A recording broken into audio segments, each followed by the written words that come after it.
If I had to sum up today's entire video in a single word, it would be scathing. Unfortunately, Katy Perry's album finally happened to us. We all knew it was coming, we all knew it was going to be bad, and as it turns out, it was. So while this is by no means a surprising story, I still think it's quite interesting because this is hands down the most critically panned album I have ever seen in my life. I didn't think it was possible for music reviewers, critics, publications to almost unanimously hate one thing this much, but Katy Perry has truly brought us together in a way that is inspiring, or at least I've been quite inspired to listen to literally anything other than her album. But nevertheless, I figured we'd listen to it together while also looking at some of these horrifying reviews, and we can decide whether or not Katy Perry's album is actually that bad. Or you can decide. I've already heard it. It's not good. But first, welcome. My name is D'Angelo, and I am your professor of quantum computer cleaning,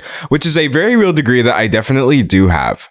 Or maybe this is just me broadcasting myself talking in my room like YouTube used to be. And in today's lecture, we're actually drawing upon material from a previous lecture. If you were here a few weeks back, you may have already seen me cover Katy Perry's disastrous album rollout. And I had basically surmised at that point that this album could either be the nail in the coffin or like a barely passing saving grace. But if this 33 minutes of pain and pop format is anything to go by, I think we'd better start digging. I wouldn't say Katy Perry's career is quite over, but I would not be surprised if she did not drop another album for a very long time. So despite Katy Perry and many of the choices she made for this album being highly questionable, I still gave it a fair shake. I listened to it on good speakers. I just devoted my full 33 minutes to it. I read all the lyrics for each song as they played, and not even that was really enough to save it. No. So the album is called 143 for some reason. The album title references the expression, I love you. So it's like the number of letters in each word. Wikipedia also says this is supposed to be a dance party album, while also highlighting how Katy Perry was widely criticized for working with an alleged rapist to produce the album just because he gave her hits a few years ago. She went running back to him because her previous two albums without him flopped. So that's a super messed up move to try to get back some of your prior success. And Wikipedia also says it received negative reviews from music critics who described the songwriting and production as outdated and creatively stagnant. But that's spoilers. So let's see what music was worth throwing away her entire reputation for. Starting off with Woman's World, unfortunately. Sorry, even just the first 3 seconds is enough to give me flashbacks to that music video. So obviously I can't play the songs for you in their entirety, otherwise this video will get copyright claimed into oblivion. But nevertheless, I'm gonna take a bit of a risk here and play some because I just want to highlight some questions I have. Question number 1. How did she sing any of this with a straight face? Sexy, confident, soft, so strong. Question number 2. There's a part in the song where she says she's not going away. But what if I ask nicely? What if I ask nicely? Will you go then? What this song suffers from is it sounds like satire that should switch into critiquing itself during the chorus, right? Like when you're being so blatantly cliche. She's a winner, a champion, a sister, a mother. She's superhuman, you know, she's number one. One would think, oh, maybe this will turn into some sort of commentary about how women are expected to be all of these things. Maybe this is an exploration of the expectations that we place on people. But instead, she just takes it completely seriously during the chorus, which is not even good.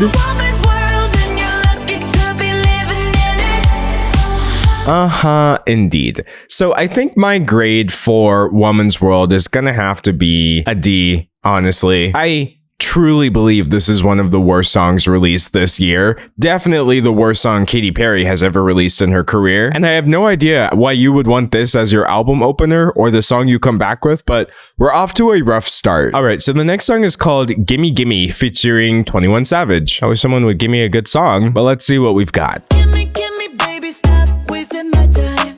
Well, I'm not sure that things are getting much better. Does it make me a prude to say I just don't want to hear someone in a song sitting around saying, gimme, gimme babies? Does that make me the problem? Because if so, I will gladly be the problem. Also, I think Katy's bad lyric writing is rubbing off on 21 Savage here because I'm like Amazon because I got what you need is crazy. Like, Come on, Mr. 21. Sir Savage, is this really the best we can do? But anyway, let's see how Kitty Kitty wanna come party tonight, which is probably the worst sentence I've ever said out loud on the internet. Wait, I just realized this is the actual chorus. I literally thought that was just supposed to be like a verse. I just listened to this album and I'm already forgetting how the songs work. Nah, I, on God, blocked this song from my memory. Because if I had remembered, she said, "You can be crawling on me like a centipede." I cannot believe someone really held a gas pump to her head and was like, "Quick, Katie, name the sexiest animal you can think of." And she was like, a centipede? I'm gonna give you a trigger warning because I am about to show you a real centipede because I need you to understand what flashed in my head when she said that. This, Katie, is the imagery you want flashing through our heads? Like, nah, fam, I would rather die. Some creatures should not exist. Why are centipedes real? Why is Katy Perry making me question why centipedes are real? Also, bro, her singing does not sound good on this song to me personally. I don't think this song is as bad as Woman's World, but that's not a very high bar to clear. And you know, the production, I don't hate, but it doesn't sound good now. Does that make sense? Like, honestly, I think it sounds cute. But it sounds like something you would put on like a first generation iPod. You know what I mean? Katie, they have released 16 iPhones since the last time this music sounded good. Why did you just drop this? Anyway, 21 Savage's verse is fine, I guess. Like, it's fine. Yeah, all I know is this feeling is deep. If you give me your heart, it's for keeps. The song is fine. It's fine. But is just fine what you want to offer on track 2? So we've got Feminism Pastiche, the musical, Ringtone Music 2024 edition. And now we've got Gorgeous featuring Kim Petras.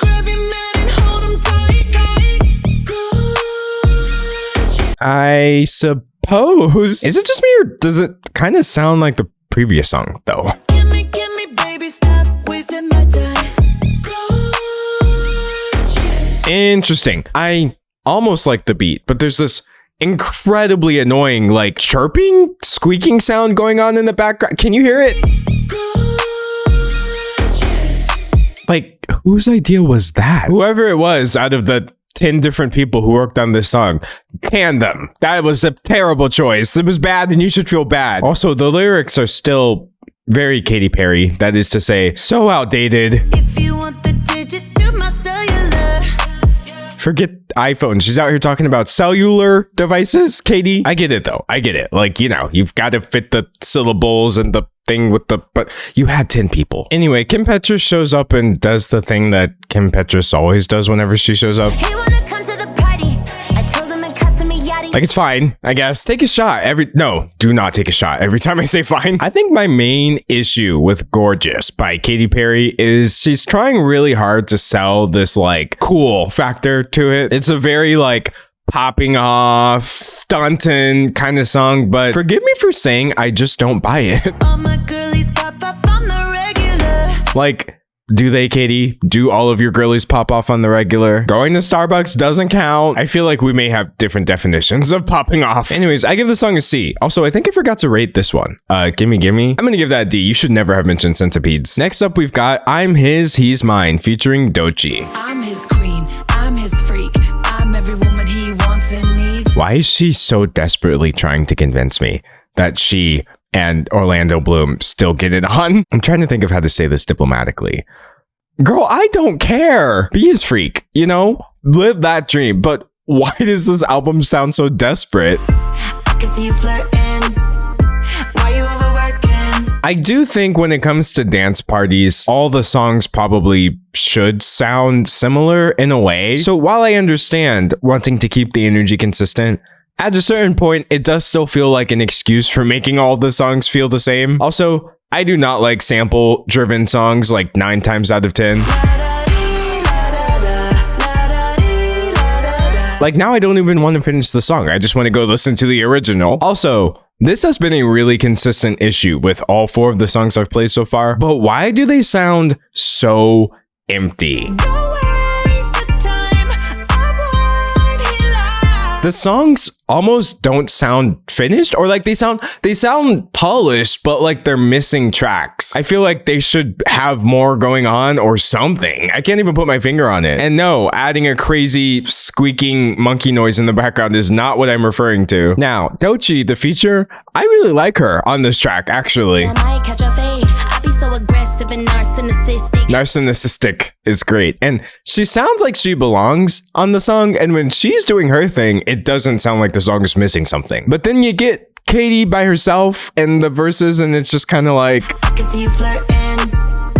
Why you overworking? it's just not giving. It's not giving. It's not giving what's supposed to be gave, you know? On him like a suntan, go and get your own man. You're creeping in his DMs. I'm sleeping in his sweatpants. You really got me there, Katy. Seriously though, what is with the tone of this album? We're good, we're fine, don't even try. Don't waste your time. I'm what he likes. Anyways, I think Doechii elevates this song for me personally, and I do like the sample. It's kind of like a nostalgia thing where I like the original song, so it makes me like this a little bit more, but that's super cheap. So I'm gonna give this a B, but a B minus. All right, I'm actually very terrified for song number 5 because we've got Katy Perry back by herself again for the first time since Woman's World. There's no feature to save her. And in all 3 cases, the feature made the song bearable because there was at least 20 seconds where Katy Perry stopped singing. I am scared. I just feel like she straight up doesn't sound great on the song. Birds are singing.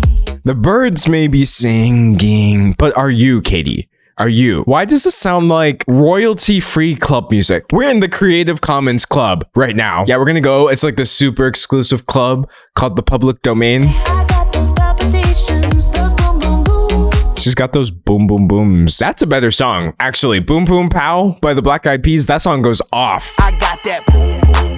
How to beat bang. The funny thing is, I actually think this is what Katy was trying to do. Because this kind of sounds like what's on her album. You So 2000 and Late. I just replayed the whole song, and you know what I just realized? Katy's songs are falling apart because they're not going anywhere. Like, this track actually has a pretty minimalistic beginning as well. I got that hit to beat the block. You can get that bass on below. Like, there's not much going on, honestly. But then it kind of expands a bit, and we've got new elements coming in. This beat be bumping, bumping. This beat go boom, boom. Like, yes, it sounds like it came out in 2009, but it sounds like it has a point as well, I guess, even though the song is literally about nothing. And so that kind of illustrates for me, like, I don't think there's anything wrong with silly lyrics, you know what I mean? Yeah, parts of the song didn't really age well, like will.i.am saying, y'all are stuck on Super 8, that lo-fi stupid 8-bit, but I'm on that HD flat. I'm sure that was a flex in like 2009, but now even your phone can go higher resolution than his HD TV probably. But no, I feel like it goes harder though. That future boom boom boom. Let me get it now. Nah, that's 100% what it is. It's just these songs don't go anywhere. They don't do anything. Make mindless pop music. Have a dance party. I'm not gonna begrudge you for that. But Katy, they were dropping better music than this like 10 years ago. Because 2009 was 10 years ago, right? Is it a crush making me blush? Also, would I be out of line to say that these lyrics are extremely juvenile? Is it a crush making me blush? Like, this sounds like a song I would have come up with when I was a kid. Feeling all the butterflies, living in a daydream. Emotions that I can't describe, even all the birds are singing. I'm gonna be honest with you. It kind of gives AI generated. I'm not trying to diminish the work of the, let's see how many people it was this time. The 10 different people on this track, you know, I'm not saying they're not talented songwriters or whatever, but this sounds like music created by somebody who doesn't feel music. You know what I mean? That's the vibe it's giving. Like, this all sounds like music, but it sounds like music coming from somebody who music has never made them feel anything ever. Also, I feel like you can hear this really annoying vocal skip right here. That did not sound like it was on purpose, but maybe it was. Who knows? Overall, I'm gonna give Crushed by Katy Perry a C minus. I don't know, dude. I don't know. I don't think it was a bad song. I just don't think it. No. All right, so now we've got Lifetimes, which was another single that she released prior to the album. And this was the one people were saying sounded like Love Island music, something they would play in an H&M, etc. I know you feel it. Can you believe it? I don't feel it. I'm not feeling it. At the very least, though, I guess the pre-chorus is catchy. I love you for life. But it's so basic, you know? It's so basic. It's actually crazy to be more than halfway through an album and feel like I haven't heard a single original lyric, thought, instrumental, concept, vibe, anything. Like, she could have released this or not released this and nothing would have changed. I completely believe that you can release music that is not that serious while still saying something about yourself or your artistic sensibilities, etc. I don't think music has to be that deep. But dear God, shouldn't I at least believe that the person making the music loves it, regardless of how silly or serious it may be? Do you actually expect me to believe that Katy Perry cares about this? Anyways, I'm gonna go ahead and give Lifetimes a I don't know. I'm just gonna give it a C and move on. All right. Oh, God, there's so many solo Katy Perry tracks left. She doesn't have anything to say when she's by herself. I'm starting to realize that. Now we've got All the Love. Funnily enough, I kind of feel like I understand where she's coming from with this song.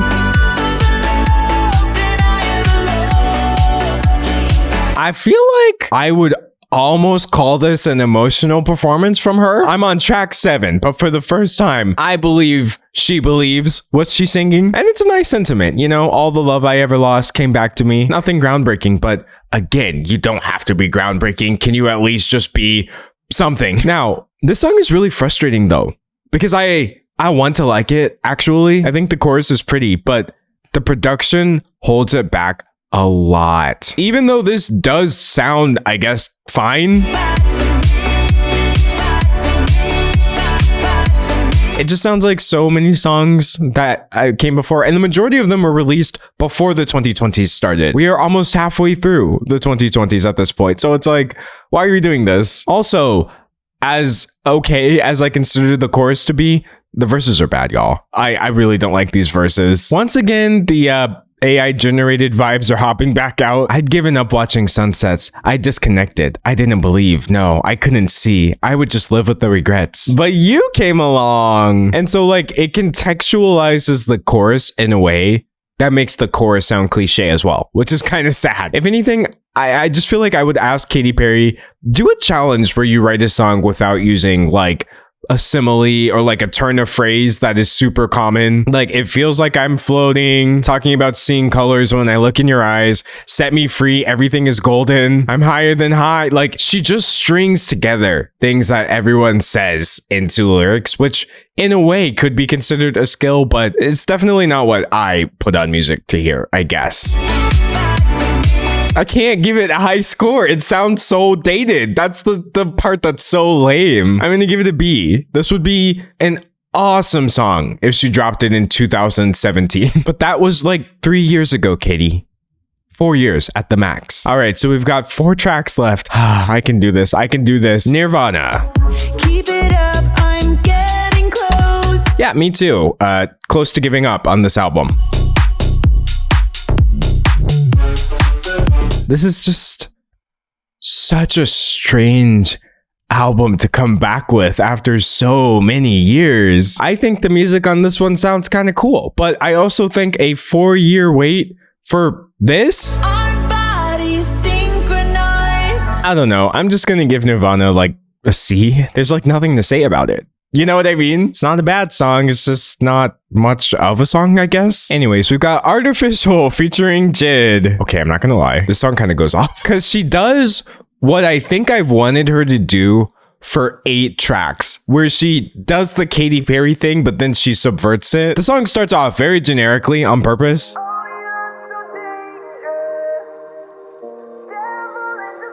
But then she like flips it into this sick beat. Why you so That was the first time I was actually surprised by something on the entire album. Now, can she maintain this energy? Let's see. Am I trapped in a maze? Are we lost in the matrix? Animalistic instincts, it's all nature. She needs collaborators. I think the only songs that have actually worked for me in any capacity have all had collaborators on them. And also, her songs have to go somewhere. This song actually does something, you know? Gosh, I feel like I've just been poking this album with a stick the entire time. Like, please, roll over, do a trick, breathe. Jid sounds super great on this track. Overall, I just think it's kind of fun. It's kind of fire, actually. Even her Katy Perry isms make more sense in this context. I think it's so frustrating seeing a song prove that the concept of this album could have worked if they tried harder. Man. Also, it's kind of funny that the song is called Artificial, right? Like, this song is kind of acknowledging the fakeness of itself, which I think works a lot better. If anything, I'm tempted to give this an A-, because I would fully put this in a few of my playlists. If this came on the radio, I'd be like, oh, this is kind of cool. Yeah, okay. Which I know is not a very strong reaction, but for this album, it's a highlight. Truth by Katy Perry. She's back to being solo. Oh no, but there's only 2 tracks left. That's exactly what I told myself before putting this album on for the first time. Anyway, Truth is... I'm gonna say it again. It's fine. I think the lyrics on this one are a little less cringe, I guess. It feels like maybe she's actually talking about something that may have happened.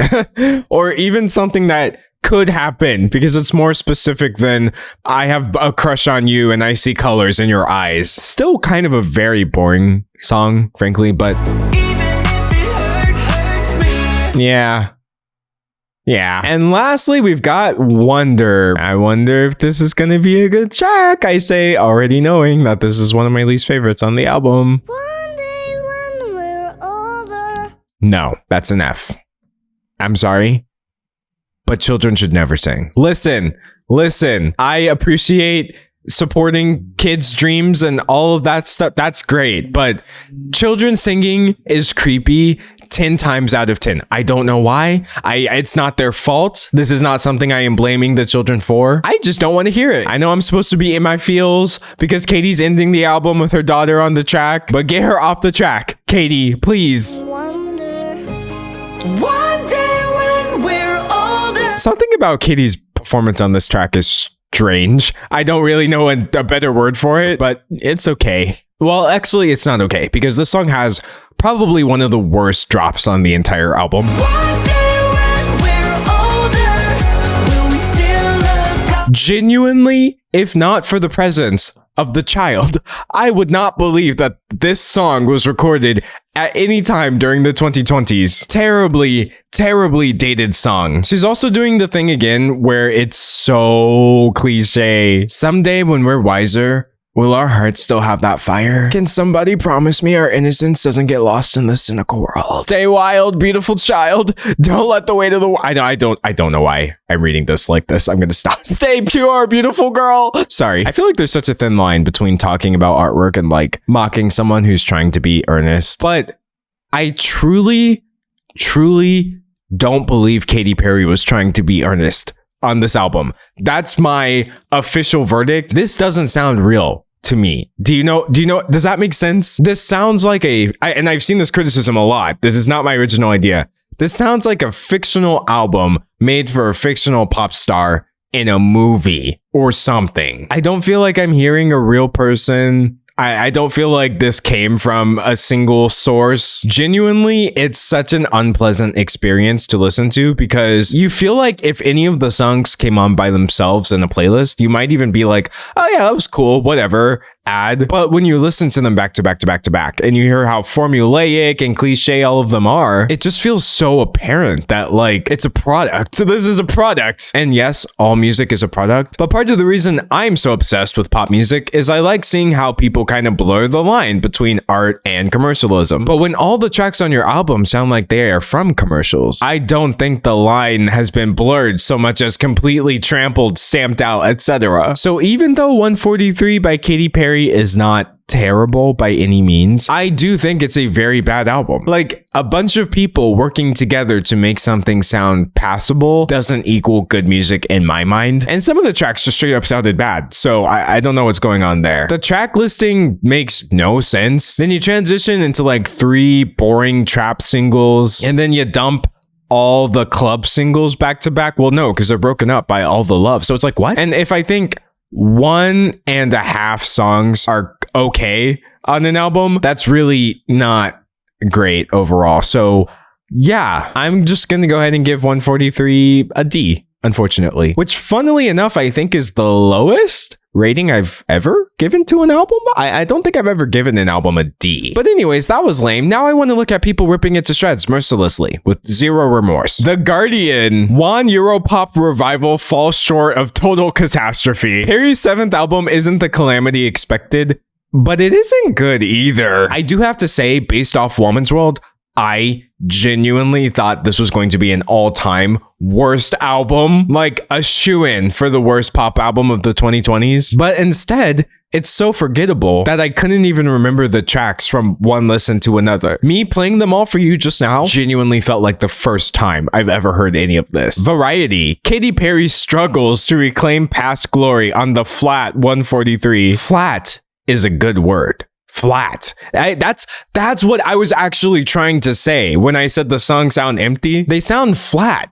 Every track, almost every track on the album just sounds like it's so two-dimensional in a weird way. And how is this the case when you are hiring all of these supposedly amazing producers? Clearly, you've got to give them something to work with, and I just don't think Katy was up to the challenge. Associated Press, Katy Perry returns with the uninspired and forgettable 143. But the album is more like 144. I made mush. An 11-track blur of thick electronic programming and simplistic lyrics. Virtually no personality, even the title is filler. Okay, tell us how you really feel, Associated Press. The last line of this article is actually crazy. 143 has no soul or emotion. It's just a number. Oh man. Usually when I see people write like a bunch of exceedingly negative things, I think they tend to overreact, they tend to exaggerate, etc. But no, I think that this is kind of a fair review. If I had to sum up the album, I would say it's like aggressively safe. So it's really funny watching all these reviewers and me trying to figure out ways to convey it's nothing in a way that's kind of intense. Maybe the album cover is actually good because it's her like in a void, and that is kind of how I feel about the album. NME gave it 2 out of 5. Popstar struggles to relocate her old sense of fun, fails to recreate the magic. Line of Best Fit gave it a 2 out of 10 and said Katy Perry succumbs to mindless club fillers on 143. Filler. That's a good word. I think that many albums have filler tracks or tracks that feel like filler, but 143 kind of suffers from all of the tracks feeling like filler. Like someone took an album that maybe was good and then took out all the worst tracks and made that the playlist instead of whatever good album could possibly have come from this. Los Angeles Times, in a year of great pop music, Katy Perry's latest is pop trash. I'll spare you any more lyrical quotations except to point out that the best Perry can do in Artificial, which wants to make some kind of point about the encroachments of technology, is to describe herself as a prisoner in your prison. A prisoner in your prison. That is a pretty bad line. I didn't even hear that when I listened to the song twice, but in all fairness, I'm not actually a music reviewer. I'm just a YouTuber on YouTube. Rolling Stone gave it a 1.5 out of what? Rolling Stone? What does this mean? Katy Perry's 143 is a failed attempt to rekindle her glory years. The maximalist productions she used to lord over feel as dated as a Vine. Oh, wow. As dated as a Vine is crazy, but it also kind of makes me think, how is she channeling the energy of a time period that is so nostalgic for so many people, but without evoking any of the positive feelings? Like, no, the world wasn't amazing when Vine was a thing, but people do generally remember that as being more of a lighthearted time period. You would think that borrowing so many sounds from that time period would allow you to carry some of the positive energy with you, but how did all of that get lost in translation? That is crazy to think about. But yeah, I want my 33 minutes back. It's an hour now, actually. I've listened to the album twice, and then I'm gonna have to listen again when I edit the... I feel like a prisoner in her prison right now. But that's my take on the situation. Dave's take on the situation is that Katy Perry should have hired him as a producer, because then he could have deleted her album for her, and we would all be so much better off. And I'm of course excited to hear your take. I mean, this is the part of the video where a layman would ask you to subscribe, like the video, and leave a comment, but I will ask you to enroll, evaluate the video, and submit your feedback. Because I am of course running a 100% completely, totally, all the way, okay, maybe not really, somewhat unaccredited university. Probably. Just ask anybody in the student body and they'll confirm it for you. We're totally legit. And as for me, whether you'll see me in 24 hours or 24 months is honestly anyone's guess, but until then, thanks for watching. Your homework for today is to listen to a song that came out after 2013.